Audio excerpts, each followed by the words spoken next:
Praise the Lord दोस्तों, आइए हम पढ़ने के लिए निकालेंगे मरकुस की पुस्तक, उसका 6वां अध्याय 14 पद से लेकर 29वें पद तक।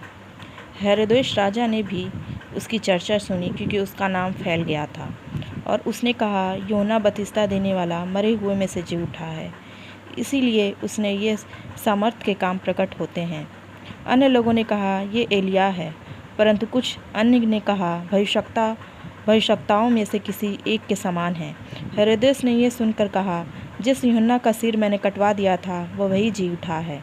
हेरोदेस ने अपने भाई फिलिप्पस की पत्नी हेरोदेसियास के कारण, जिससे उसने विवाह कर लिया था, लोगों को भेजकर यूहन्ना को पकड़वा कर बंदीगृह में डाल दिया था, क्योंकि यूहन्ना ने हेरोदेस से कहा था, अपने भाई की पत्नी को रखना उचित नहीं है।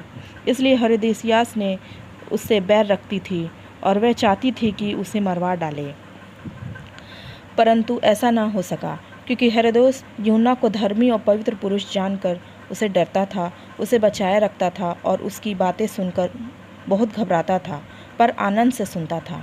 ठीक अवसर आया जब हेरोदेस ने अपने जन्मदिन के दिन में अपने प्रधानों और सेनापतियों और गलील के बड़े लोगों के लिए भोज किया, तो हेरोदियास की बेटी भीतर आई और नाच कर हेरोदेस को और उसके साथ बैठने वालों को प्रसन्न किया। तब राजा ने लड़की से कहा, तू जो चाहे मुझे मांग ले, मैं तुझे दूंगा। और उसे शपथ खाई, मैं अपनी आधी राज्य तक जो कुछ तुझ मुझसे मांगेगी मैं तुझे दूंगा। उसने बाहर जाकर अपनी माता से पूछा, मैं क्या मांगूं? वह बोली, यूहन्ना बपतिस्मा देने वाले का सिर।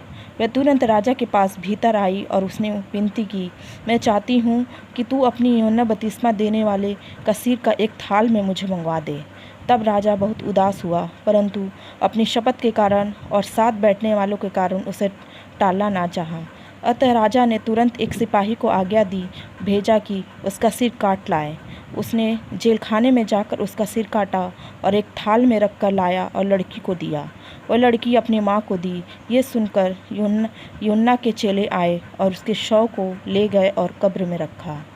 ये प्रभु की वाणी है। ईश्वर को धन्यवाद।